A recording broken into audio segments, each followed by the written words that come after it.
ॐ अज्ञानतिमिरान्धस्य ज्ञानञ्जनशलाकया चक्षुरुन्मिलितं येन तस्मै श्रीगुरुवे नमः। हरे कृष्णा। श्री चैतन्य चरितामृत मध्य लीला अध्याय 13 और श्लोक संख्या 22। लीलाए चढ़िला ईश्वर रथेरा ऊपर, आर दुई रथे चढ़े सुभद्रा हलधर। भगवान जगन्नाथ रथ यात्रा लीला के लिए एक रथ पर चढ़े और उनकी बहन सुभद्रा तथा बड़े भाई बलराम अन्य 2 रथों पर आरूढ़ हुए। पंचदश दिन ईश्वर महालक्ष्मी लैया, तार संगे क्रीड़ा कैल निवृत्ते वसिया। भगवान 15 दिनों तक महालक्ष्मी के साथ एकांत में रहे और उनके साथ क्रीड़ा विहार किया। अनवसर का 15 दिन का काल महालक्ष्मी के रहने के एकांत स्थान के सम्मान में निभृत कहलाता है। वहां पर 15 दिन रहने के बाद भगवान जगन्नाथ ने महालक्ष्मी से जाने की अनुमति ली। तो कहने का मतलब जब भगवान इस प्रकार से बीमार हो जाते हैं, दर्शन देना बंद कर देते हैं, तो एकांत में महालक्ष्मी के साथ रहते हैं जगन्नाथपुरी के मेन मंदिर में, और वहाँ से फिर वो उनसे आज्ञा लेते हैं कि अब मुझे आप जाने दीजिए गुंडीचा मंदिर की तरफ। लेकिन इसके बाद में भी कुछ लीला होती है। भगवान के चले जाने के बाद लक्ष्मी जी नाराज हो जाती हैं, तुम छोड़ के चले गए, तो वो लीला भी आगे आएगी, उसको हम आगे पढ़ेंगे। ताहर सम्मति लैया भक्ते सुख दीते, रथे चढ़ी बाहिर हैला विहार करीते। महालक्ष्मी की अनुमति लेकर भगवान रथ पर चढ़ने और भक्तों के आनंद हेतु अपनी लीलाएं करने के लिए बाहर आए। तो यहाँ फिर से बताया जा रहा है कि महालक्ष्मी की अनुमति ली। तो कई इसमें वो हैं, एक तो यही है कि आगे जाके जो लीला होगी आप ध्यान रखिएगा, यहाँ पे परमिशन के बाद भी ले गए हैं, फिर भी थोड़ी दिक्कत आएंगी आगे जाके। जैसे कोई प्रभु है हमारे इस्कॉन के भक्त हैं, घर से परमिशन लेकर किसी सेवा में निकलते हैं, फिर भी घर में बॉम्बार्डमेंट हो जाती है। कहाँ थे इतने देर से, पूरा दिन लगा दिया, ये बोल के थोड़ी गए थे कि पूरा दिन बाहर रहूँगा। तो ऐसा ही कुछ यहाँ पर भी होगा। दूसरा ये कि किस प्रकार भगवान, जैसे चैतन्य महाप्रभु का आपने देखा था कैसे वो साउथ इंडिया यात्रा में गए, तो वहाँ पर उन्होंने परमिशन मांगी पहले भक्तों से, क्या मैं जा सकता हूँ। इस तरह भगवान भी यहाँ पर परमिशन मांग रहे हैं महालक्ष्मी से।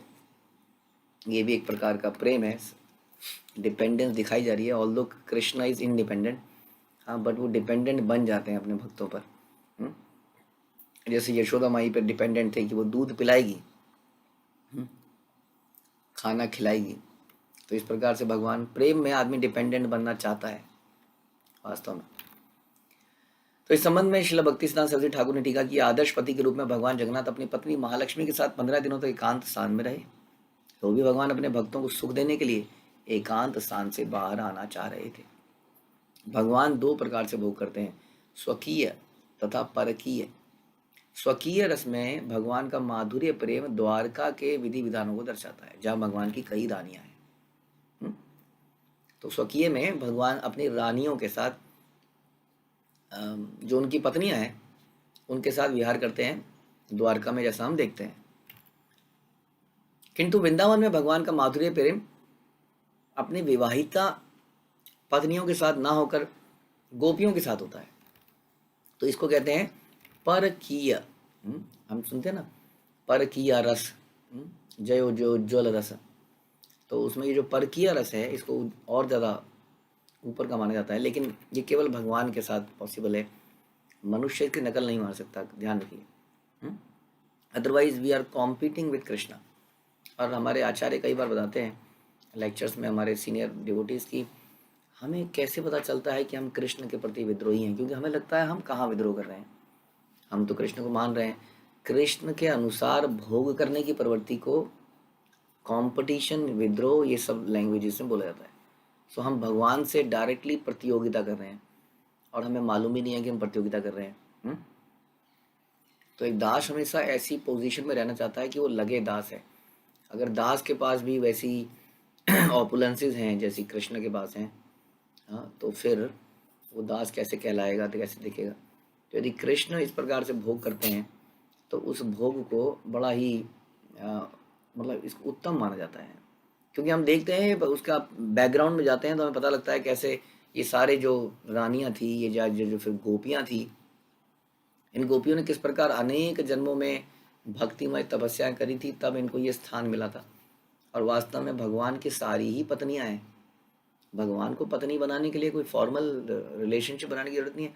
सारी की सारी प्रकृति क्या है, प्रकृति भगवान के भोगने के लिए तो है, और क्या है। हाँ, मैं अध्यक्षे न प्रकृति, भगवान प्रकृति के कंट्रोलर है। तो प्रकृति इसका मतलब भोग्या हुई, भोग्य वस्तु हुई। हम्म? और जो पुरुष हैं वास्तव में, जिसको पुरुष हम लोग अपने आप को पुरुष मानते हैं, वास्तव में पुरुष हम कहते हैं ना, पुरुषावतार विष्णु, तो वो पुरुष जो है वो भगवान स्वयं ही है। इसलिए भगवान भोगता है और प्रकृति भोग्य है। इस प्रकार से यदि हम भी वैसा ही करने का प्रयास करते हैं जैसा भगवान करते हैं, तो हम क्या कहलाते हैं, हम एक नंबर के चालबाज, कॉम्पिटिटर, एक तरह से पापी व्यक्ति बन जाते हैं। और फिर हम इस संसार में आते रहते हैं जब तक कि भोग की प्रवृत्ति हमारी चली नहीं जाती। ध्यान रखिए, इसलिए स्वकीय परकीय जो भाव है ये कृष्ण के लिए है। हमारे लिए तो एक तरह से स्वकीय है, और हम भी स्वकीय भी भाव में नहीं है हमारे लिए। तो हमारे लिए स्वकीय का मतलब हमारे लिए तो पत्नी के साथ ही गृहस्थ आश्रम में, वो भी ब्रह्मचारी आश्रम में तो वो भी नहीं है, हाँ नो, संन्यास आश्रम में वो भी नहीं है, वानप्रस्थ में भी वो नहीं है।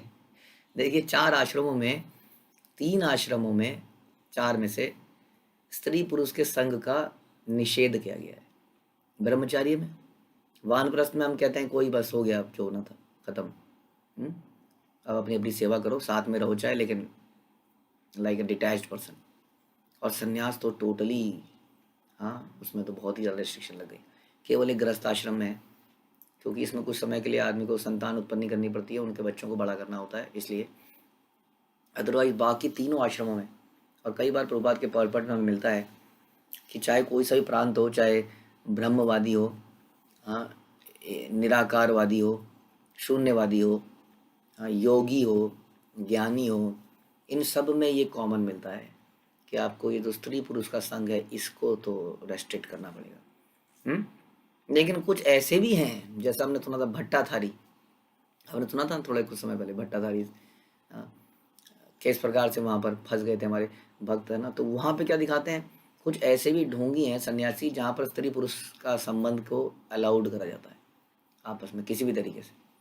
तो वो तो टोटली समझ लो गलती हो गया। लेकिन बाकी सारे जितने भी पंथ हैं, भगवान की भक्ति वो जब भी करें अलग बात है, लेकिन वो इस संबंध को बिल्कुल निषेध करने को कहते हैं। तो हम ये कह रहे हैं कि इवन स्वकीय भी हमारे लिए पूरी तरह से नहीं है कि हम कहें कि ये अब हमारी पत्नी है, ये मेरा पति है, अब हमें भोग करना है, क्योंकि हम लोग तो स्वकीय भाव में हैं। वास्तव में पति पत्नी का रिलेशन भी भक्ति करने के लिए, आपस में सहयोग करने के लिए, भोगने के लिए नहीं है।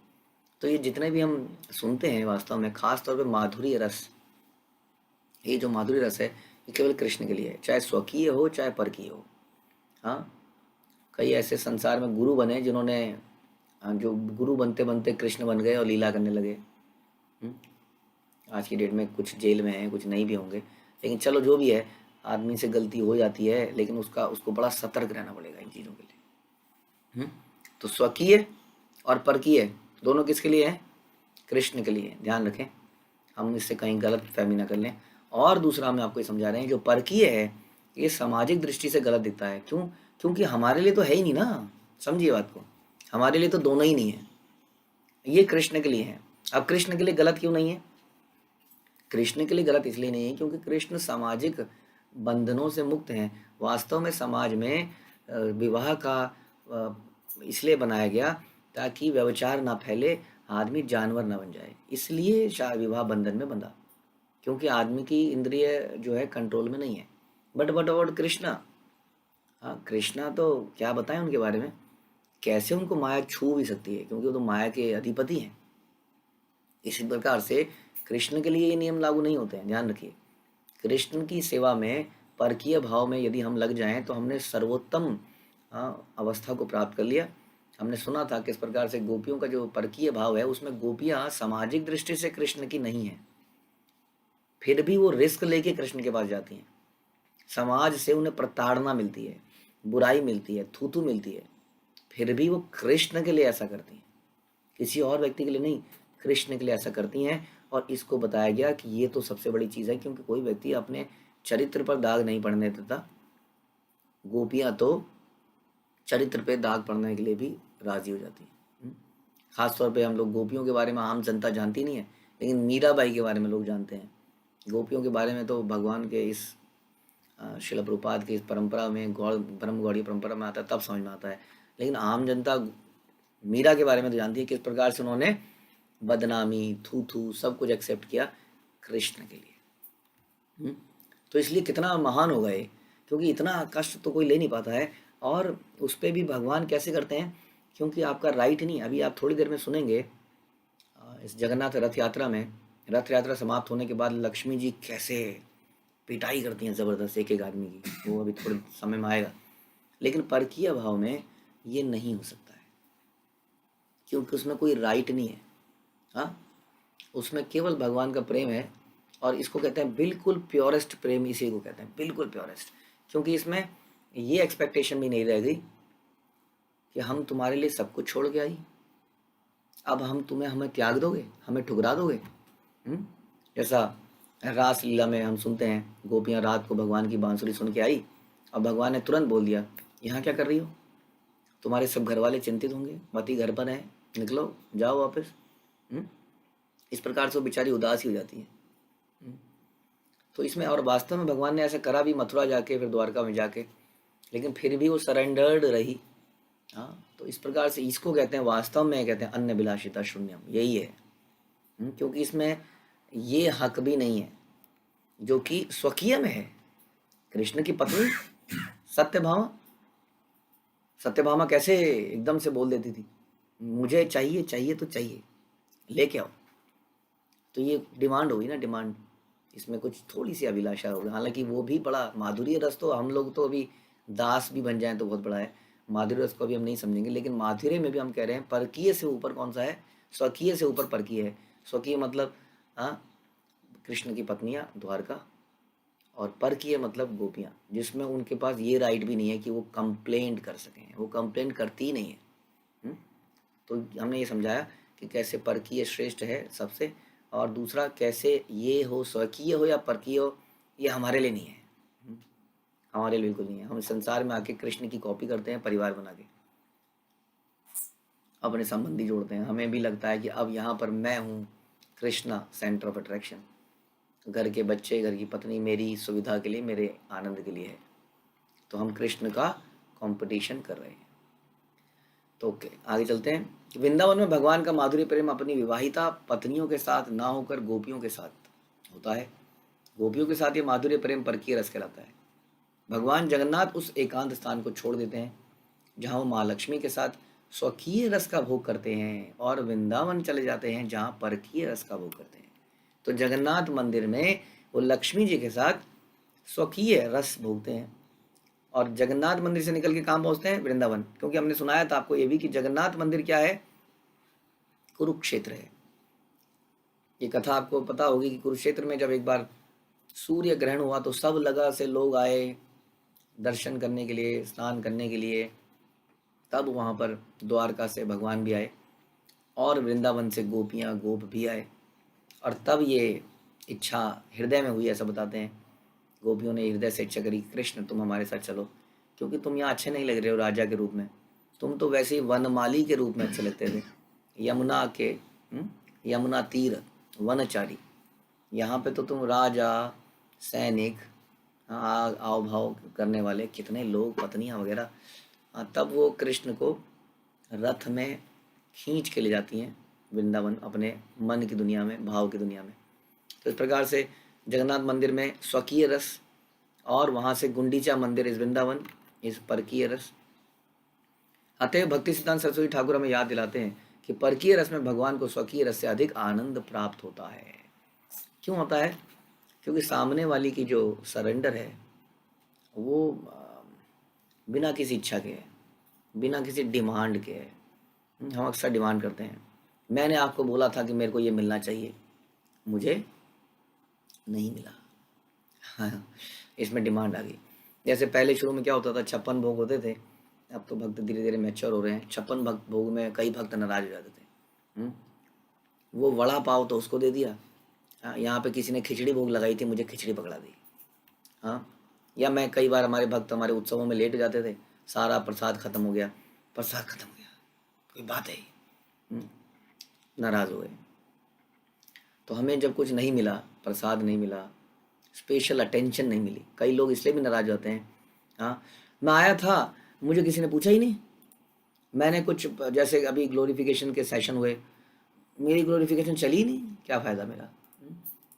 तो व्यक्त वास्तव में हम ये नहीं चाहते कि मैं अपनी कृतज्ञता व्यक्त कर दूं, जिसके प्रति भी करना चाहता हूँ वो मैं पर्सनली भी कर सकता हूँ, बट मैं चाहता हूँ कि मेरी सबके सामने चले, सब देखें मेरी क्रिएटिविटी को। मैंने क्या बढ़िया कविता बनाई है, मैंने क्या बढ़िया लिखा है, मैंने क्या बढ़िया जोक मारे हैं। हम्म, तो इस प्रकार से हमारा ऐसा विचार बन जाता है। तो ध्यान रखिए, ये जो एक्सपेक्टेशन है, ये जो डिमांडिंग नेचर है, ये हमारे अंदर ये भाव नहीं पैदा कर पाएगा जो गोपियों का है। और हम लोग क्या है, गोपिर भरतुर पद कमले, और हम लोग गोपियों के रास्ते पे चलने वाले भक्त ही हैं। ध्यान रखिए, इसलिए हमारा भाव परकीय होना चाहिए। इसका मतलब ये नहीं है कि, है ना, मतलब समझिए परकीय का। परकीय मतलब नो एक्सपेक्टेशन, नेगलेक्ट पे भी प्रेम देना। हम ऐसा नहीं कर पाते हैं। मैं तो ये रोज़ ही झेलता हूँ कहीं ना कहीं। हम्म? कहीं ना कहीं कोई ना कोई भक्त, मुझे ये नहीं मिला, मुझे ये नहीं बचाया, मैंने बोला था मेरे को ये नहीं दिया, इत्यादि इत्यादि इत्यादि। तो समझिए कि हम लोग अभी बहुत ही अन्नभिलाषिता शून्यम, हम प्रार्थना ही नहीं कर रहे हैं। देखिए, prayers are very important. I don't know, जब आप भगवान के सामने लेटते हैं तो क्या आप प्रेयर करते हैं? हाँ, हे कृष्ण करुणा सिंधु, ये तो उनका प्रणाम मंत्र हो गया। प्रणाम मंत्र के अलावा क्या प्रेयर करते हैं भगवान से? हमारे जीवन में सबसे मुसीबतें क्या हैं? हमारे सबसे बड़ी मुसीबत है हमारे साथ हमारा अनर्थ। हम्म, आप जानते ही हैं कितने अनर्थ हैं हमारे हृदय में। हमेशा कंपटीशन, कंपैरिजन, ईर्ष्या, द्वेष, ये रहता ही है। लस्ट, और उसके अलावा इच्छाएं, एक्सपेक्टेशंस, डिमांड। इसलिए हमारे हमारे आचार्यों ने कितनी सुंदर प्रार्थनाएं बोली हैं, ना धनम न जन्म न सुंदरी अन्य भिलाषिता शून्यम इत्यादि। कैसी कैसी प्रार्थनाएं। तो प्रार्थनाएं हृदय से करनी चाहिए, तभी ये हृदय से निकलेगा, नहीं तो ये निकल नहीं पाएगा। हमेशा मैं, मेरा, मैं, मेरा, मैं, मुझे नहीं मिला, मेरे बच्चों को नहीं मिला, मेरे परिवार को नहीं मिला। हम्म? आदमी अक्सर बड़ा विचलित हो जाता है, मेरे उनको नहीं मिला, मेरे प्रभु जी प्रसाद बांट रहे हैं, मेरे प्रभु जी का दे दो, मैं रख लेती हूँ। अरे तो बाकी के प्रभु जी तो बांट रहे हैं, क्यों ना ऐसा बोला जाए कि बांटने वाले के लिए रख लिया जाए। हम्म? मैं, मेरा घर भूखा है, मैं अपने घर में ले जाता हूँ, ले जाती हूँ। अरे तो यहाँ पर भी तो कुछ भक्त आए हैं बेचारे, उनका क्या? लेकिन है नहीं वे, हमने फिर ये डिसीजन लिया, हम किसी को रोकेंगे नहीं, हम डबल बनाएंगे, जिसको ले जाना है ले जाए, 4 दिन के लिए भी ले जाना है 4 दिन के लिए भी ले जाओ। हाँ, हमने, क्योंकि उसमें बड़ा अपराध हो जाते थे, जिसको रोका जाए उसको बुरा लग जाता था, तो हमने कहा आप डबल बना दो, छोड़ो, जिसको ले जाना है ले जाने दो। तो मतलब हमें, हमारी अभिलाषाएं बहुत सारी हैं, सेवा, सरेंडर, त्याग। और हम ऐसे संप्रदाय में हैं कि हमें सोचना चाहिए कि हम इस संप्रदाय में अनफिट हैं, बिल्कुल अनफिट हैं। जहाँ पे रूप गोस्वामी, सनातन गोस्वामी, उन्होंने धन संपत्ति परिवार सब कुछ त्याग दिया। उसके बाद हमारे आचार्य आए, शिल प्रभुपाद आए, फिर से एक और एग्जाम्पल, सब कुछ त्याग दिया। लेकिन हमारे हृदय में ये जो पारिवारिक अभिलाषिताएं हैं वो समाप्त ही नहीं होती हैं।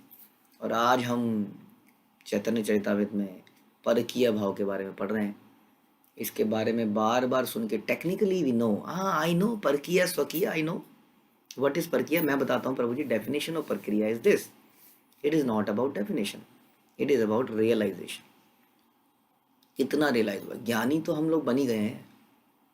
प्रभुपाद की पुस्तकों में सारांश है सारे वेदों का, इसलिए आज की डेट में हम किसी से भी डिबेट कर सकते हैं। तो ज्ञानी तो हम बन ही गए हैं, लेकिन वास्तव में हमें रियलाइजेशन नहीं हुई इस चीज़ की। हाँ, क्यों? आज हमारे क्या हृदय में नहीं है, डिमांडिंग नेचर हमारा नहीं है? क्या हमें नेगलेक्ट किया जाता है तो हमें बुरा नहीं लगता?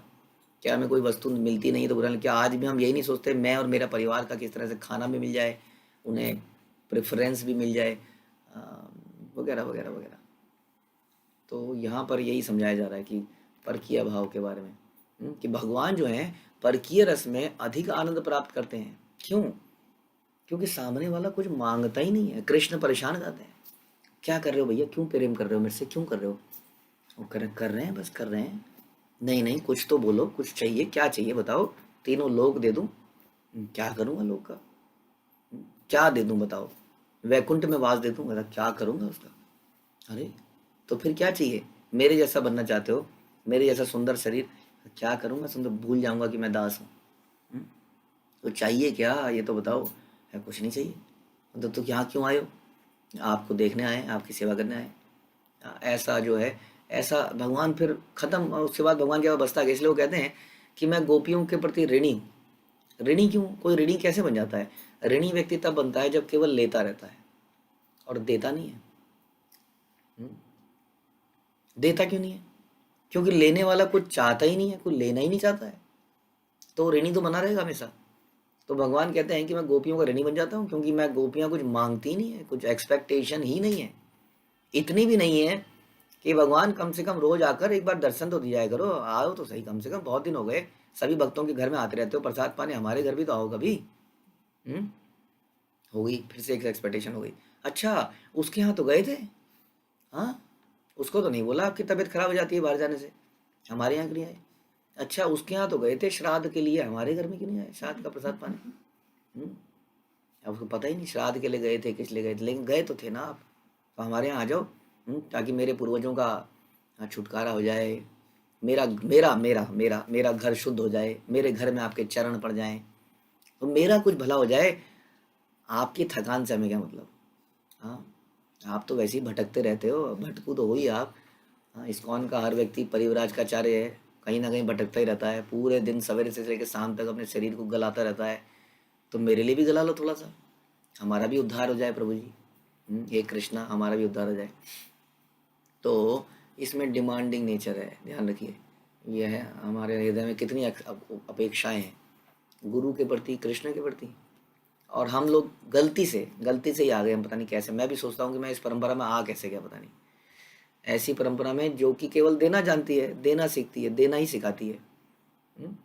तो बड़ा मुश्किल है इस्कॉन में, रियल इस्कॉन को समझना। लोग इस्कॉन को मतलब समझते हैं कंठी माला, धोती कुर्ता, हाथ में गले में एक माला, सर में तिलक। हम भी इस्कॉन में हैं। हम अक्सर किसी डोनर के पास जाते हैं, अरे मैं भी इस्कॉन में हूँ। अच्छा जी, आप भी इस्कॉन में? हाँ, वो मैंने लाइफ मेंबरशिप ली थी। अच्छा अच्छा अच्छा, लाइफ मेंबर हैं आप। हम्म। वो कहता है मैं भी इस्कॉन में हूँ जी, कैसे? वो मैं देखो तिलक लगाता हूँ, और कभी कभी ये यूट्यूब में ये लेक्चर आते हैं इन वाले दास के, वो सुनता रहता हूँ, सुनता हूँ कई बार। मैं भी इस्कॉन में हूँ। हम्म।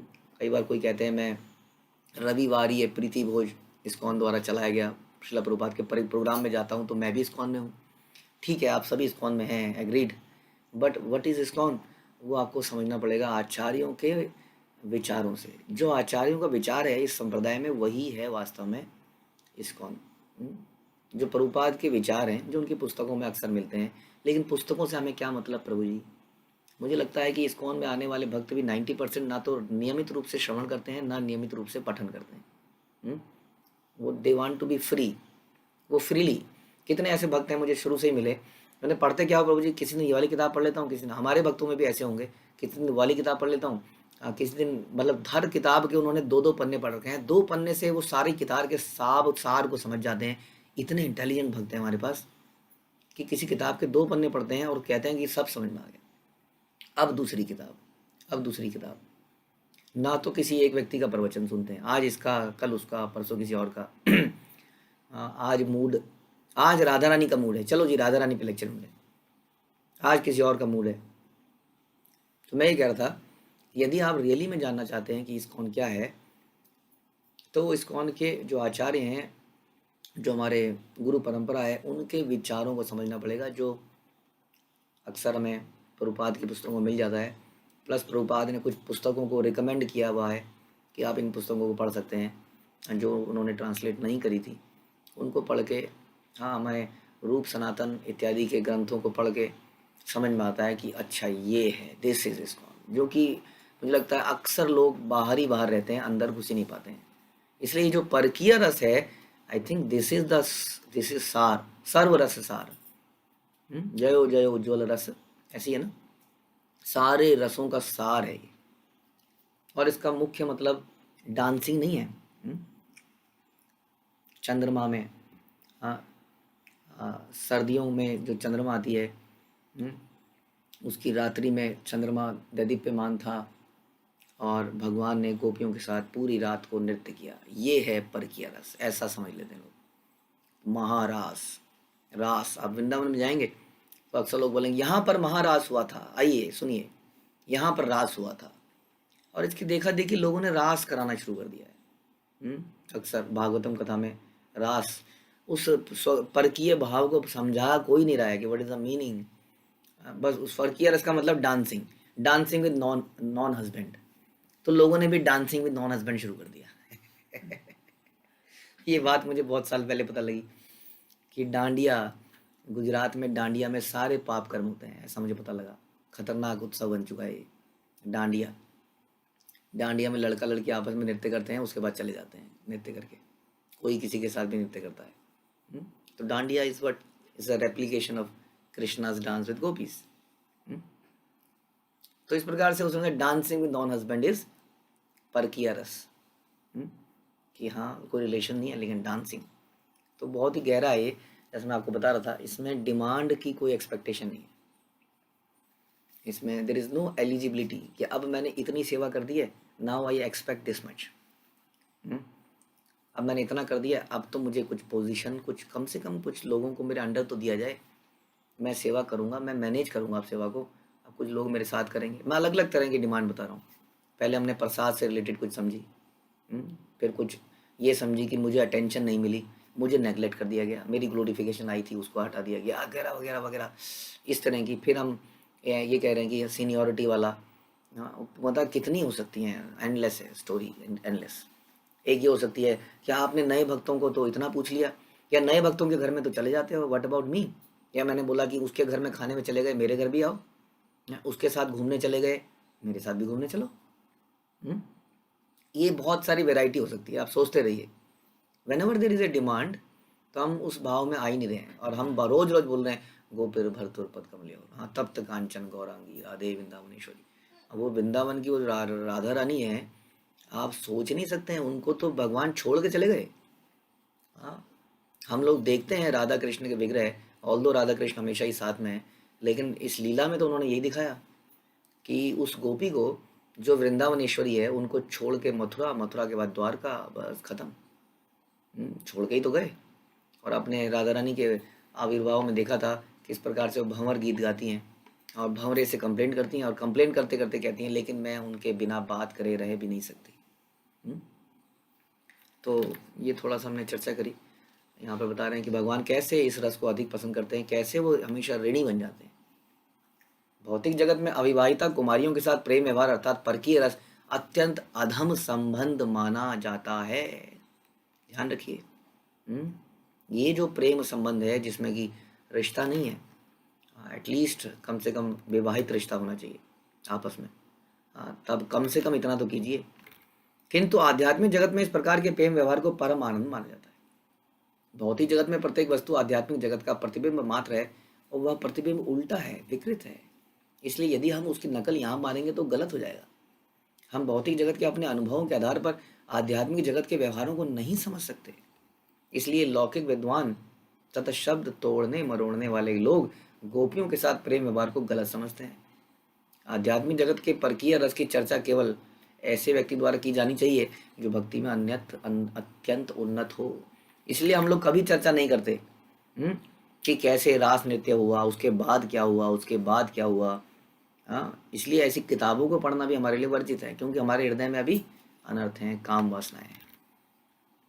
आध्यात्मिक जगत के परकीय रस की तुलना भौतिक जगत के परकीय रस से नहीं की जा सकती। पहला सोना है और दूसरा लोहा है, दोनों में इतना अधिक अंतर है कि वास्तव में उनकी तुलना ही नहीं की जा सकती। किंतु जिस प्रकार एक जानकार व्यक्ति लोहे और सोने का अंतर समझ सकता है, उसी प्रकार जिसे समुचित अनुभूति है वह आध्यात्मिक जगत के दिव्य कार्यकलापों और भौतिक कार्यकलापों से और भौतिक जगत के कार्यकलापों में सरलता से अंतर बता सकता है। सूक्ष्म श्वेत बालू पथे पुली नेरा सम, दुई दिखे टोटा सब ये न वृंदावन। सारे मार्ग में बिछी महीन श्वेत बालू यमुना तट के समान लग रही थी, और दोनों ओर के छोटे छोटे बगीचे वृंदावन के बगीचों जैसे लग रहे थे। यानी कि उस रास्ते को बड़ा अच्छा सजाया गया था। आई थिंक उसको बड़ा दंड कहते हैं उस रास्ते को जहाँ से रथ यात्रा निकलती है। बहुत ही चौड़ा रास्ता है, बहुत चौड़ा, क्योंकि इतने लोग उसमें चलते हैं एक साथ। रथ इतने बड़े तो रथ ही होते हैं। तो उस रथ के उसके किनारे अब तो हमें दुकानें दिखती हैं, चारों तरफ दुकानें हैं साइड में। हालांकि वो दुकानें बिल्कुल बंद हो जाती हैं। हमने देखा कि रथ यात्रा उत्सव के समय दुकानें बिल्कुल बंद हो जाती हैं। हाँ, उनको चौड़ा कर दिया जाता है। सारे रोड़ी रेड़ी वाले सब हटा दिए जाते हैं, एकदम चौड़ी रोड हो जाती है। तो उस वक्त ऐसा लगता है कि वहाँ पे बगीचे वगैरह थे, तो बगीचे रेत की बालू से उसको किनारों को सजाया गया होगा। तो एकदम वृंदावन के बगीचों जैसा लग रहा था। रथे चढ़ी जगन्नाथ करीरा गमन, दुई पार्श्वे देखी चले आनंदिता मन। जब भगवान जगन्नाथ रथ पर चढ़ गए और उन्होंने दोनों ओर के सौंदर्य को निहारा, तो उनका मन आनंद से भर गया। तो इसलिए भगवान को क्या पसंद है? भगवान को भगवान है ना, वृंदावन वासी हैं। तो भगवान को वृंदावन क्या है? वृंदावन गार्डन सुना है आप लोगों ने? कई जगह लोग बना लेते हैं अपने फार्म हाउस का नाम वृंदावन गार्डन्स। तो वृंदावन के गार्डन बड़े फेमस हैं, वहाँ की हरियाली, वहाँ की नेचुरल ब्यूटी। तो इस प्रकार से भगवान को ये चीज़ें अत्यंत पसंद है। तो उन्होंने जब दोनों तरफ देखा तो उनका मन आनंद से भर गया। गौड़ सब रथ टाने करी या आनंद, क्षणे शीघ्र चले रथ क्षणे चले मंद। रथ को खींचने वाले गौड़ कहलाते थे और वो रथ को अतीव आनंद से खींच रहे थे। किंतु यह रथ कभी तो बहुत तेज चलता था और कभी अत्यंत मंद हो जाता था। ये खींचने वालों की इच्छा पे नहीं चलता था, ये भगवान की इच्छा पे चलता था। सोचिए जरा, हम चर्चा करते हैं कि भगवान के अंश के अंश अनंत शेष अपने फणों पर पूरे यूनिवर्स को धारण करते हैं। वो कितना बड़ा दिखता है? राई के दाने जितना। अब सोचिए, अनंत शेष भगवान के अंश हैं। जब ये इस वजन को कौन उठा सकता है? कोई है संसार का जो इस वजन को उठा सके? हम सुनते हैं श्रीमद् भागवत में ध्रुव महाराज की कथा में कि ध्रुव महाराज ने के हृदय में जब भगवान छठे महीने में आ गए, साक्षात उनको दिखने लगे, तो ऐसा बताते हैं कि पृथ्वी हिलने लगी। क्योंकि ध्रुव महाराज कहते हैं कि एक पैर पे खड़े होकर तपस्या कर रहे थे और भगवान उनके हृदय में आए तो इम्बैलेंस क्रिएट हो गया पृथ्वी में। यानी कि इतना वजन हो गया हृदय में भगवान आते ही। तो एक तरह का एक लक्षण बताया था। तो यहाँ कहने का मतलब है कि जगन्नाथ जी जब रथ पर चलें तो कौन उस रथ को खींच सकता है? बताइए, किसके अंदर इतनी ताकत है कि रथ को खींच सके? इसलिए जब भगवान का मन करता था तब वो समझ लीजिए अपने आप को हल्का कर लेते थे और हम उन्हें खींच पाते थे। और जब उनका मन करता था नहीं नहीं जरा देखूं तो यहाँ पर वो भक्त दिख रहा है मुझे, वो कोने में बैठा है बेचारा, भीड़ से दूर है, माला लिए खड़ा है, वो कोने में मुझे देने की कोशिश कर रहा है, लेकिन यहाँ पर इतनी भीड़ है कि लोग उसको घुसना ही नहीं दे रहे। हाँ, तो उसको निहारेंगे, वहीं से निहारते हैं, उसको निहारने के लिए वहाँ रुक जाएंगे। तो इस प्रकार भगवान कई लीलाएं करते थे और कई बार बड़े बड़े हाथियों के रस्सी बांध के रथ को खींचने का प्रयास किया था, लेकिन रथ टस से मस नहीं होता था। तो इसलिए रथ कभी तो बहुत तेज चलता है और कभी अत्यंत मंद हो जाता। क्षण स्थिर हैया रहे, टानी ले ना चले, ईश्वर इच्छाए चले ना चले कारो बले। कभी रथ स्थिर हो जाता और कभी टस से मस नहीं होता, भले ही इसे कितनी जोर से क्यों ना खींचा जाए। अतः ये भगवान की इच्छा से ही चल रहा था, किसी सामान्य व्यक्ति की शक्ति से नहीं। हाँ, तो हमें ऐसा लगता है कि हम रस्सी से खींच रहे हैं, वास्तव में भगवान हमें अलाउ कर रहे हैं। ओके, कर लो, मजे कर लो, आनंद ले लो, मुझे खाना खिला लो। हाँ, मुझे क्या खाना खिलाओगे तुम? मेरी आरती कर लो। हाँ, मेरी आरती तो इंद्र भी आरती करता है, तो इंद्र की आरती भी फीकी है, तुम कैसी आरती करोगे? लेकिन फिर भी भगवान हमें अलाउ करते हैं कि हम ये सब करें। तबे महाप्रभु सब लैया भक्तगण, स्वहस्ते पराइला सबे माल्य चंदन। जब रथ स्थिर हो गया, हिलना बंद हो गया, तो महाप्रभु ने अपने सारे भक्तों को एकत्रित किया और उन्हें अपने हाथों से फूलों की माला और चंदन से सजाया। ऐसा लगता है कि वहां पे अनलिमिटेड मालाएं बनती थी जब चैतन्य महाप्रभु का मन करता था तब भक्तों को माला पहनाए जाते थे। इसलिए फूल फल ये सब बड़े इंपॉर्टेंट थे। अब तो पेड़ ही नहीं दिखते हैं कहीं पर, फूल फल की दूर की बात है, फूल कोई उगाता ही नहीं है। बहुत मेहनत है हर चीज़ में। हम्म। खुद कोशिश करनी चाहिए हमें फूल उगाने की। क्योंकि हम जो फूल लेते हैं मार्केट से, पता नहीं वो कहाँ से पैरों से दबे हुए कैसे कैसे आते हैं। इसलिए कोशिश करनी चाहिए। इससे थोड़ा सा नेचुरल भी रहता है, थोड़ा सा ना क्या कहते हैं, सतोगुण भी पैदा होता है। हमारी लाइफ बड़ी मैकेनिकल हो गई है।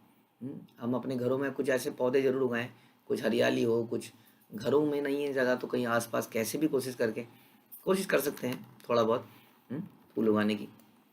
तो अनेक मालाएं भगवान पहनाने लगे। भगवान रुक गए थे, रथ रुक गया था।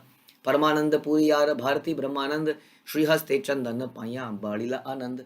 श्री चैतन्य महाप्रभु ने हाथों से परमानंद पुरी तथा ब्रह्मानंद भारती को मालाएं और चंदन प्रदान किया। इससे उनका दिव्य आनंद बढ़ गया। अद्वैत आचार्य आर प्रभु नित्यानंद, श्रीहस्त स्पर्शे दुहार हईला आनंद। और इस तरह जब अद्वैत आचार्य और नित्यानंद प्रभु को भी चैतन्य महाप्रभु के दिव्य हाथों का स्पर्श प्राप्त हुआ तो दोनों अत्यंत प्रसन्न हो गए। कीर्तनीय गणे दिल माल्य चंदन, स्वरूप श्रीवास यहाँ मुख्य दुई जन। महाप्रभु ने संकीर्तन करने वाले भक्तों को मालाएं और चंदन दिया। और दो मुख्य कीर्तनीय थे, कौन से थे? स्वरूप दामोदर और श्रीवास ठाकुर, ये दो मुख्य कीर्तनीय थे। चारी संप्रदाय हैला 26 गायन, दुई दुई मार्दिंगिक हैला अष्टजन।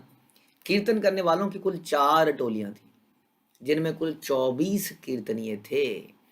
6 चौक 24, हर टोली में 6 कीर्तनीय थे। प्रत्येक टोली में 2 मृदंग वादक थे, जिससे 8 अतिरिक्त व्यक्ति हो गए। तो 8 अतिरिक्त इसके अलावा, यानी कि 6 गाने वाले, 2 मृदंग वाले। तो इस प्रकार से 8 लोग यहाँ पर हो गए हैं अभी तक। तबे महाप्रभु माने विचार करिया, चारी संप्रदाय दिल गायन बाटिया। तब जब 4 टोलियां बन गई तो थोड़ा सा विचार करने के बाद चैतन्य महाप्रभु ने कीर्तनियों को बांट दिया और बना दिए कीर्तनीय। हाँ, क्या बनाए? नित्यानंद अद्वैत हरिदास वक्रेश्वरे, चारी जने आज्ञा दिला नित्य करी बारे। श्री चैतन्य महाप्रभु ने नित्यानंद प्रभु, अद्वैत आचार्य, हरिदास ठाकुर तथा वक्रेश्वर पंडित को आज्ञा दी कि वे चारों टोलियों में से प्रत्येक में जाकर नृत्य करें। इन लोगों को क्यों भेजा? क्योंकि बड़े दिव्य, बड़े शुद्ध भक्त थे। शुद्ध भक्त बहुत उत्साहित होता है। जब शुद्ध भक्त नाचेगा तो आसपास वाले सारे जबरदस्त तरीके से नाचेंगे। तो टोली के लीडर ऐसे होने चाहिए जो सुस्त ना हो, है ना। अक्सर हमारे जो लीडर होने चाहिए वो उत्साहित होने चाहिए किसी भी सेवा में। अगर लीडर सुस्त हुआ तो सारे के सारे नीचे वाले सुस्त हो जाएंगे। इसलिए लीडर बड़े उत्साहित होने चाहिए। लीडर की क्वालिफिकेशन ये होनी चाहिए कितना सीनियर है, हाँ, कितनी कुशलता से करता है, होना चाहिए कितना उत्साहित है, कितना हम्बल है। आई थिंक ये 2 चीज़ें बड़ी इंपॉर्टेंट है। लीडर अगर हम्बल नहीं होता तो सब तहस नहस हो जाता नीचे। लीडर ऐसा होना चाहिए कि उसके नीचे के काम करने वाले बोलते हैं मैं नहीं करूँगा, तो लीडर क्या बोलता है? अच्छा, कैसे नहीं करेगा, अभी तेरी शिकायत करता हूँ, रुक जरा। लीडर क्या, अच्छा सर प्रभु जी, ओके मैं कर लेता हूँ। अगर ऐसा लीडर है तो बढ़िया है। हाँ, यहाँ पर हाँ आध्यात्मिक जगत की बात हो रही है, भौतिक जगत में तो कुछ और ही रूल चलते हैं। हाँ, तो विनम्रता, उत्साह बड़ा ज़रूरी है। लीडर अपने उत्साह से दूसरों को उत्साहित करता है, अपनी विनम्रता से दूसरों को विनम्र बना देता है। तो ऐसे ऐसे व्यक्ति इन टोलियों में भेजे गए जो अत्यंत उत्साहित और विनम्र हैं, भक्ति में एकदम उन्नत हैं। अद्वैत आचार्य, नित्यानंद, हरिदास ठाकुर, वक्रेश्वर पंडित। हम अक्सर बहुत सारी प्लानिंग करते हैं यात्राओं की, लेकिन कभी हम संकीर्तन की इतनी प्लानिंग नहीं करते हैं। यहाँ पर चैतन्य महाप्रभु संकीर्तन की कितनी प्लानिंग, डांसिंग को भी परफेक्ट बनाने के लिए वो कितना फोकस कर रहे हैं, कीर्तन को परफेक्ट बनाने के लिए फोकस कर रहे हैं। अलग अलग मंडलियाँ हों, थोड़ी थोड़ी दूरी पर कुछ कुछ मंडलियाँ हों, हाँ, उनमें गाने वाले बिल्कुल हाँ नियुक्त किए जाएं, नाचने वाले नियुक्त किए जाएं। ऐसा ना हो कि थोड़ी देर ये माता जी उठ गई, अब मैं इनके साथ नाच करूँगी, हाँ वो देख रही है ये वाली माता जी उठेगी तो मैं नाच करूँगी, तब तक बैठी है। हाँ, यानी कि पहले से नियुक्त हैं कि आप नाचोगे, आप गाओगे। तो इस प्रकार से एक प्लानिंग हमें हमेशा करनी चाहिए, ताकि एक बैलेंस बना रहे नाचने वालों गानों वाले। क्योंकि नाचने वाला मुंह से बोलता तो है हरे कृष्णा, लेकिन क्या है वो सांस ऐसे नहीं फूल हरे कृष्णा, सांस नाचते उछलते कूदते में उसके मुंह से बेचारे से निकल रहा है, इतना ही बहुत है। तो वो कोई आवाज़ नहीं कर पाएगा, वो समझ लीजिए अपने लिए गा रहा है बस, उसकी आवाज़ ज़्यादा नहीं आ पाएगी। इसलिए जो नाच नहीं रहे हैं वही गा पाएंगे वास्तव में जोर से। तो इसलिए अलग अलग निर्धारित होने ही चाहिए। अक्सर ऐसा होता है, बेचारा गाने वाला माइक में गा रहा है, थोड़ी देर में सारे नाचने ही पहुंच गए। अब वो बेचारा गा रहा है गला फाड़ के। तो इस प्रकार से उन्होंने प्लानिंग करी। प्रथम संप्रदाय कैला स्वरूप प्रधान, आर पंच जन दिल तार पाली कान। स्वरूप दामोदर को पहली टोली का अगुआ चुना गया। उन्हें 5 सहायक दिए गए जो उनके कीर्तन को दोहराएंगे। सोचिए, this is Chaitanya Charitamrita explaining in detail कि कैसे कीर्तन होना चाहिए। चैतन्य महाप्रभु ने खुद इसको स्थापित किया। तो एक जो है लीड सिंगर होगा और सारे उसको दोहराएंगे। हमें बड़ा दुख होता है, हमारे हमारे भक्त जो हैं कई बार मंगला आरती में भी पहले गाया, आपने गाया महाप्रभु कीर्तन नित्य गीता, पीछे वाली की बारी आई अचानक से, ओह उसने कहा ओह मेरी बारी आ गई, श्री विग्रहाराधन, और नहीं नहीं ये नहीं है, महाप्रभु नित्य है। मतलब कि इतनी देर में वो कहीं खो गया है सपनों में, उसको पता ही नहीं कि चल क्या रहा है आरती में। और एक आरती में ऐसा 2-3 बार हो जाए तो सोचिए वो जो पीछे वाला है वो किसके बारे में विचार कर रहा है, कौन जानता है, पता नहीं क्या सोच रहा है वो आरती में। हम तो सोचते हैं जब ये वचन चलते हैं महाप्रभु कीर्तन नित्य के, तो उसके दिमाग में चैतन्य चरिता में सुन के वो विचार आने चाहिए, ओह महाप्रभु कीर्तन नित्य के कैसे उछलते हैं महाप्रभु। हाँ, आसमान से उछल के नीचे गिरते हैं तो धम से आवाज आती है, लगता है कोई बहुत बड़ा संदूक नीचे गिर गया, धम। सची माता के प्राण निकल जाते थे, मेरा लाल हड्डियां टूट गई होंगी, ऐसी आवाज आती थी। हाँ, ऐसा महाप्रभु कीर्तन नित्य गीता, वादित्य मादन मनसोर सेना, मन को भाने वाला। सारे वाद बज रहे हैं, यंत्र बज रहे हैं, मृदंग बज रहे हैं, उसमें महाप्रभु नाच रहे हैं। हाँ, रोमांच, इसको देख के रोमांच हो जाता है। हाँ, एकदम से एक्साइटमेंट हो जाती है, पागल से हो जाते हैं सब। तो ऐसा होना चाहिए। अब ये विचार उसको करना चाहिए उस वक्त, लेकिन वो किसी दूसरी दुनिया में खो रहा है। हाँ, आज क्या प्रसाद होना है, मृदंग बजा रहा है। हाँ, मृदंग बजा रहा है, हाँ इसके बाद क्या मिलेगा। हाँ, अचानक से बोलने की बात आई, तब बोलेगा श्री विग्रहाराधन। हाँ, उस बार ये तो था ही नहीं। और दूसरी बात बताते हैं आपको, कॉमन गलतियाँ बता रहे हैं। कीर्तन चल रहा है, उसमें चल रहा है कीर्तन, जो मंगला आरती के बाद में कीर्तन चल रहा है। हाँ, उसमें किसी ने बताया हरे कृष्णा, जो भी है, मतलब किसी तरीके से गाया। हाँ, उसकी अचानक से बारी आई, उसने बिल्कुल ही दूसरी टोन चालू कर दी। ये तो हम कई बार बताया, बिल्कुल ही दूसरी टोन ही बदल दी। अरे गाने वाला भी कंफ्यूज हुआ, अपनी टोन को मेंटेन कैसे करे, गाने वाला भी कंफ्यूज जाता है। अब मैं अगली बार गाऊं क्या, तो वो कई बार वही गाने लगता है जो पीछे वाले गा रहे होते हैं। वो बेचारा लीड ना करके फॉलोवर बन जाता है कीर्तन लीडर कीर्तन फॉलोवर बन जाता है। और अक्सर ऐसे में क्या होता है, जिसकी आवाज़ बुलंद होती है वो कीर्तन को किसी और दिशा में ले जाता है। और ये रोज होता है, हम आपको बता रहे हैं, this is happening daily daily and daily. लेकिन हम बिल्कुल भगवान के चिंतन में इतना मदहोश हैं कि हम भूल ही जाते हैं। गाने वाला लीडर तो मानते ही नहीं ना पहली बात किसी को कि इसको फॉलो करना है। हम फॉलो कैसे कर सकते हैं, तो बिल्कुल डिफरेंट टोन में गाने लगते हैं। तो ये बड़ा इंपॉर्टेंट है, ये सारी चीज़ें इसको समझना पड़ेगा। बड़ा सारा मूड खराब हो जाता है आरती करते। मैं कई बार वर्शिप कर रहा होता हूँ, वर्शिप करते करते दिमाग बिल्कुल बेकार हो जाता है एकदम, कि कोई किसी को होश ही नहीं है कि वो कहाँ खड़े हैं, साथ साथ भगवान की आरती हो रही है, कोई होश नहीं है, सब अपने अपने सपनों में है। कोई चिंता नहीं है, कुछ भी गाओ, बस खत्म करो, चलो जी हो गया, नमो विष्णुपाद परमहंस, चलो जी खत्म करो। तो इसलिए स्वरूप दामोदर की पहली टोली, उसका अगुआ, हाँ अगुआ चुना गया। देखिए बड़ा प्लानिंग हो रही है यहाँ पर कि स्वरूप दामोदर आप जैसा गाएंगे, ये पीछे से आपको फॉलो करेंगे। 5 लोग दिए गए हैं आपको, ये 5 को गाना ही गाना है। उसके बाद दामोदर नारायण दत्त, ओ सॉरी समय ज़्यादा हो गया, मैं बह गया भावनाओं में बाकी काम आगे करेंगे। श्री चैतन्य चरितामृत की जय, श्रील प्रभुपाद की जय, कृष्णदास कविराज की जय।